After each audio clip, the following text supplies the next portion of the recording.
العصر إن الإنسان لفي خسر إلا الذين آمنوا وعملوا الصالحات وتواصوا بالحق وتواصوا بالصبر صدق الله العلي العظيم. اللهم صل على محمد. ایک اور بار دیگر بآواز بلند صلوات.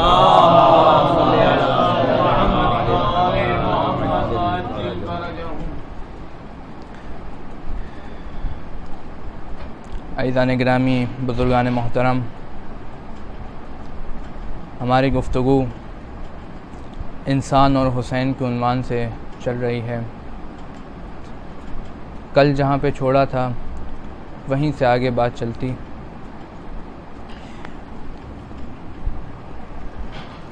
خداوند متعال نے ہمیں امام حسین علیہ السلام کو ایک تحفے کے طور پہ دیا ہے. ظاہر ہے ہم اس کے اہل نہیں ہیں کہ حسین جیسی نعمت کو پا سکیں، لیکن شاید یہ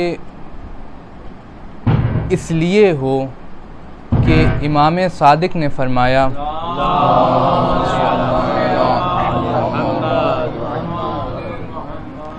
کہ ہمارے شیعہ ہماری بچی ہوئی مٹی سے خلق ہوئے ہیں. یہ اس مناسبت سے ہو سکتا ہے کہ ہمیں خداوند متعال حسین کا غم عطا فرما دے، نہیں تو حسین کا غم تو ملائک کیا کرتے ہیں، سکان سماوات والارض کرتے ہیں. ہم عام انسانوں کی کیا سکت کہ حسین کی عزاداری کر سکیں. ایک نقطہ کہ جو بہت اہم ہے وہ یہ کہ امام حسین علیہ السلام کی شخصیت قرآنی شخصیت ہے. قرآن کو اگر ہم دیکھیں تو جس نیت سے دیکھیں گے اسی نیت کے مطابق قرآن ہمیں جواب دیتا ہے. مثلا آپ نے نیت کی کہ مجھے قرآن بتائے تربیت کیسے کی جاتی ہے یا تربیت کے کیا اصول ہوتے ہیں. آپ نے قرآن کھولا اور اسی نیت سے آپ نے قرآن پڑھنا شروع کر دیا تو آپ دیکھیں گے بہت ساری آیات آپ کو ایسے مل جائیں گی کہ جہاں تربیت کا خداوند متعال ذکر کر رہا ہے، لیکن اس کو دیکھنے والی آنکھیں چاہیے، اس کو ڈھونڈنے والی آنکھیں چاہیے کہ کہاں پر وہ ذکر تربیت موجود ہے قرآن میں.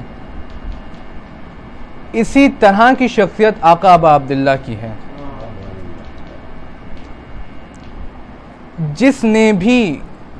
جس کسی نے بھی آقا ابا عبداللہ کی زندگی کا جس نیت سے مطالعہ کیا ہو اسے آقا کی شخصیت ویسے ہی دکھائی دیتی ہے، کیونکہ حضرت ابا عبداللہ قرآن سے جدا نہیں ہیں، حضرت قرآن کی روح ہیں. اور یہ کیوں ہے اس طرح؟ اسی لیے ہے کہ رسول نے فرمایا العلی مع القرآن والقرآن مع العلی، کہ علی قرآن کے ساتھ ہے اور قرآن علی کے ساتھ ہے. تو علی جب قرآن کے ساتھ ہو گئے تو اس میں کسی قسم کا شبہ موجود نہیں ہے کہ آقا ابا عبداللہ قرآن سے جدا ہو جائیں، شبہ ہی نہیں ہے، کیونکہ قرآن علی کے ساتھ اور علی قرآن کے ساتھ ہے. یعنی کیا؟ اس کے کیا معنی ہے؟ اس کے معنی یہ ہے کہ علی روح قرآن ہے. اچھا، اب اگر دیکھتے ہیں کہ قرآن کو علی کے بغیر جس نے بھی پڑھا، جہاں بھی پڑھا اور جس نے بھی اس کا سہارا لیا خسارے میں گیا ہے.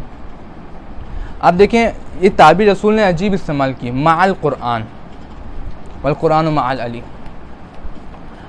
ہم کہتے ہیں کہ جسم ہماری روح کے ساتھ ہے اور روح جسم کے ساتھ ہے. بعض حضرات کہتے ہیں اب ساتھ کا مطلب کیا ہے؟ ساتھ کا مطلب یہ ہے کہ اگر میرے جسم سے روح کو نکال لیا جائے تو میں مردہ ہوں، میرا کوئی اندر کوئی آپ کہہ سکتے ہیں کہ حرکت کوئی نہیں ہوگی، مردہ ہوں. اور اگر مثلا جسم ہی نہ ہو تو میرا وجود ہی نہیں ہے. تو جس قرآن کے اندر سے حضرت علی ابن ابی طالب اور اہل بیت کو نکال لیا جائے وہ قرآن مردہ ہے. صلی اللہ علیہ محمد. وہ قرآن مردہ ہے اور وہ مردہ قرآن کسی بھی انسان کو حیات جاویدانی دینے سے قاصر ہے کہ وہ خود مردہ ہے, اس میں کوئی جان ہی نہیں ہے. ذکر علی ابن ابی طالب, ذکر ابا عبداللہ قرآن کی روح ہے.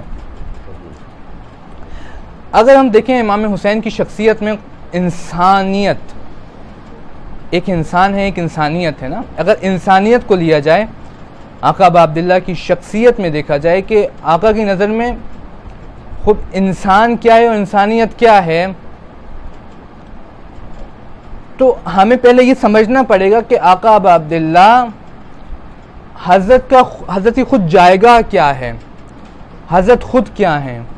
تو علماء فرماتے ہیں حضرت ابا عبداللہ وارث انبیاء ہیں, انبیاء نے جو کام کیا حضرت نے اس کو آگے بڑھایا. یہ 100% بات 100% درست ہے کہ حضرت ابا عبداللہ انبیاء علیہ السلام کے کام کو آگے بڑھاتے ہیں, ان کے وارث ہیں. انبیاء کا کام کیا تھا؟ ہم کہتے ہیں انبیاء کا کام یہ ہے کہ انبیاء ہدایت بشری کے لیے خدا نے نازل کیے ہیں. ہدایت بشر یعنی کیا نماز, روزہ, حج, زکوٰۃ, یہ جو فروعات دین ہیں, کیا یہ ہدایت بشر ہے؟ کہتے ہیں ایک معنی میں ٹھیک ہے ہدایت بشر ہے, لیکن اگر ہم دیکھیں دوسری جانب تو بہت سے مخالفین امام حسین بھی یہ کام انجام دیتے ہیں. تو ان کی ہدایت, کیا وہ ہدایت پہ ہیں؟ جواب آئے گا نا, ہدایت پہ نہیں ہے. تو اس کا معنی ہے کہ کاملاً ہدایت جو ہے وہ الگ ہے, یہ اس کی ذیل میں آتی ہیں چیزیں. اس لیے امام حسین کے بارے میں رسول نے فرمایا کہ ان الحسین مصباح الہدی و سفینۃ النجاہ, حسین ہدایت کا چراغ ہے, اور چراغ کی خاصیت یہ ہوتی ہے کہ وہ خود جلتا ہے اور دوسروں کو روشنی دیتا ہے. حضرت ابا عبداللہ علیہ السلام خود اپنے آپ کو مصیبتوں میں ڈالا ابا عبداللہ نے, لیکن دوسروں کو روشن کیا. ایک صلوات پڑھنے باواز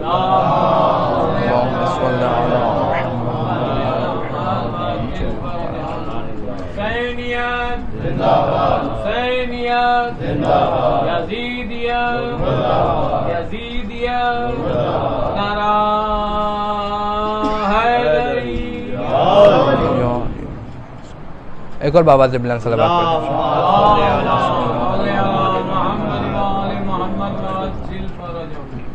یہ چراغ کی خاصیت ہے. اور سفینۃ النجاہ کیسے ہیں؟ کشتی نجات کی کشتی کیسے ابا عبداللہ ہیں؟ وہ اس طرح کہ رسول نے ہی فرمایا آگے کہ جو اس میں آ گیا اس کشتی کے اندر وہ پناہ میں آ گیا, اور جو اس سے نکل گیا, خارج ہو گیا یا اس سے باہر ہے, اس نے غرق ہونا ہے. اور یہ کشتی عام کشتی نہیں ہے, یہ کشتی ایسی کہ سمندروں کو لیے ہوئے اپنے ساتھ چلتی ہے. علوم کے سمندر اس میں آتے ہیں, کیونکہ اس کشتی کا ظرف بہت بڑا ہے, بہت بڑا ہے. حضرت آقا ابا عبداللہ, لوگوں نے انبیاء کو اذیتیں دیں, بہت اذیتیں دیں انبیاء کو, تاریخ گواہ ہے. لیکن انبیاء کی جو ہدایت کا سلسلہ ہوتا ہے وہ قطع نہیں ہوتا, رکتا نہیں ہے. حضرت آقا ابا عبداللہ نے بھی ایسے ہی اذیتیں سہیں, لوگوں نے بہت اذیتیں دیں حضرت آقا عبداللہ کو. اچھا ہم صرف کربلا کی اذیتیں دیکھیں تو وہ ایک طرف, لیکن زندگی تاریخ کربلا سے پہلے کی جو اذیتیں حضرت آقا عبداللہ نے جھیلی ہیں ان کا وہ بہت مصیبت عظمیٰ تھیں. وہ مصیبتیں حضرت علی کے دور کو دیکھا ہے امام حسین علیہ السلام نے, دیکھا ہے کہ جب بابا علی علیہ السلام کنویں میں جا کے اپنے آپ کو اپنے ہی مصائب سنایا کرتے تھے. یہ دیکھا ہے حضرت امام حسین نے, دیکھا ہے امام حسین نے کہ بھائی کے لاشے پہ جو تیر پھینکے گئے ہیں مدینہ والوں نے, دیکھا ہے حضرت ابا عبداللہ نے. ماں کا لاشا دیکھا ہے حضرت ابا عبداللہ نے. یہ تمام مصیبتیں دیکھی ہیں, پھر بھی اس کے بعد حسین علیہ السلام کا قلب نورانی اتنا آمادہ ہے مصیبت جھیلنے کے لیے کہ جس کا تصور نہیں کیا جا سکتا. یہ کیوں ہے؟ یہ وجہ کیا ہے اس کی کہ حسین اپنے ساتھ زینب کو لے کے چل پڑے؟ کیا وجہ ہے اس کی؟ بزرگان محترم، عزیزان گرامی، اس کی وجہ ایک ہے، صرف اور صرف ایک، کہ حسین کرنے والا، حسین کے نام پہ اپنی جان دینے والا حسین کے راستے پہ چلے.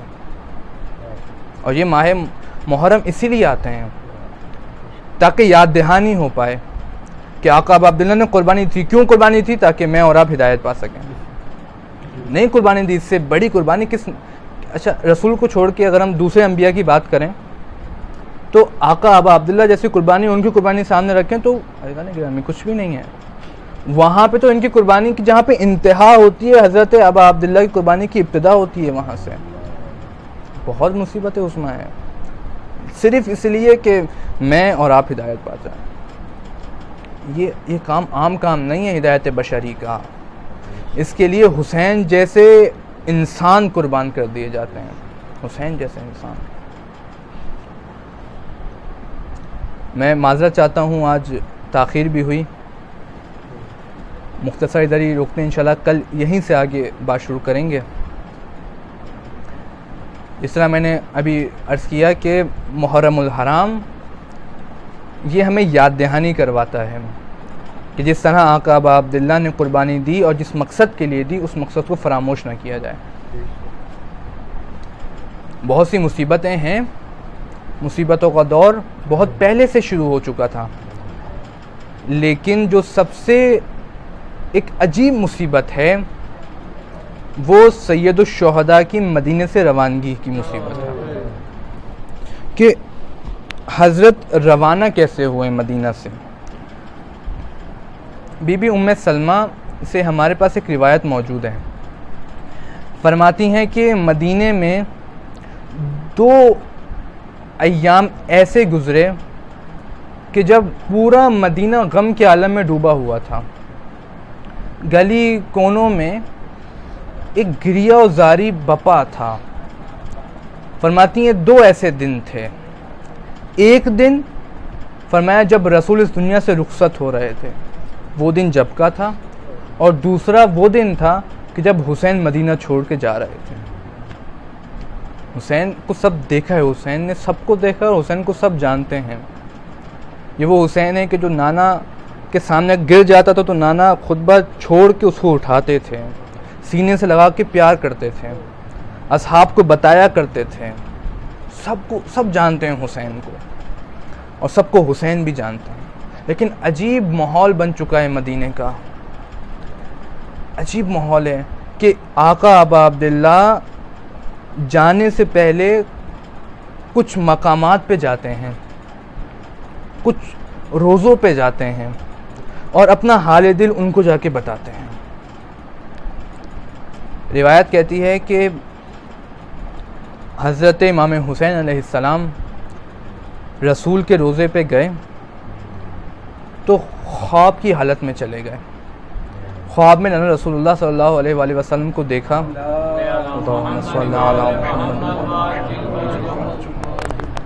اور ان سے حال دل بیان کیا. کہا نانا اب مدینہ رہنے کے قابل نہیں رہا، آپ کی امت نے بہت ستایا ہے.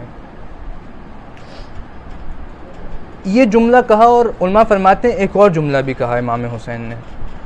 کیا فرمایا؟ فرماتے ہیں کہ یا رسول اللہ، اے میرے نانا، اگر اجازت ہو تو آپ کے ساتھ قبر میں آ جاؤں. یہ مظلومیت دیکھیں آقا ابا عبداللہ کی. نانا اگر اجازت تو آپ کے ساتھ قبر میں آ جاؤں، کہ مدینہ رہنے کے قابل نہیں ہے. لوگوں کو دیکھیں، آپ کی امت نے کتنا ستایا مجھے. لیکن رسول کی طرف سے امر ہوا، ان اللہ شئتا یراکا قتیلا، کہ اے حسین خدا تجھے شہید ہوتا دیکھنا چاہتا ہے. آقا عبداللہ نے رسول کے امر کو لبیک کہا. آقا حضرت رسول اللہ صلی اللہ علیہ وآلہ وسلم کے روزے سے وداع کیا آقا نے. اس کے بعد امام حسن کے روزے پہ گئے.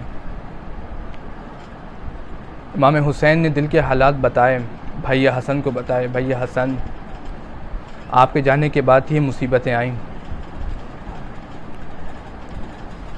جب یہاں سے بھی امام حسین نے وداع کر لیا تو راوی کہتا ہے کہ ہم دیکھ رہے تھے 2 جگہ تو آقا ابا عبداللہ آرام سے جانے لگے. ایک رسول کے روزے پہ پہنچے تو ٹھہر ٹھہر کے آرام سے جایا کرتے تھے، ایک بھائی یا حسن کے جب روزے پہ پہنچے تو بھی آرام سے جایا کرتے تھے، لیکن ایک ایسا روزہ بھی تھا جہاں حسین آرام سے نہیں گئے، دوڑتے ہوئے اپنے آپ کو گرا لیا۔ وہ کس کا روزہ تھا؟ وہ ماں زہرا کا روزہ تھا۔ یا فاطمہ، یا فاطمہ، مادر جان، مادر اب یہ مدینہ رہنے کے قابل نہیں رہا، ماں دانا کی امت نے بہت ستایا ہے، میرا دل کہتا ہے آواز آئی ہوگی، اے حسین تم تنہا مدینہ چھوڑ کے نہیں جا رہے، تمہارے ساتھ تمہاری ماں بھی جا رہی ہے، کربلا میں بھی موجود ہوں گی جب تمہیں زین سے گرایا جائے گا۔ اے حسین تم زین پہ زمین پہ ایسے نہیں ہوگے، نیچے میں اپنی چادر بچھا لوں گی۔ اے حسین جب تمہارا سر زمین پہ لگے گا نا میں اپنے ہاتھ کر لوں گی۔ اے حسین جب تمہیں شہید کرنے لوگ آئیں گے نا تو میں خنجر کے نیچے اپنا ہاتھ رکھ لوں گی۔ آزادارو عجیب کیفیت ہے، اسی لیے شمر نے کہا نا سنان بن انس سے، کیا ہو گیا تجھے؟ تو نے تو بڑے بڑے سرماؤں کو مارا ہے، حسین کی گردن تیرے نیچے ہے، مار دے اس کو۔ اللہ اکبر، کیا کہتا ہے؟ کہتا ہے میں چھری چلاتا ہوں لیکن گلا نہیں کرتا، پتہ نہیں کیا چیز ہے خنجر کے نیچے۔ اللہ لعنت اللہ علی القوم الظالمین۔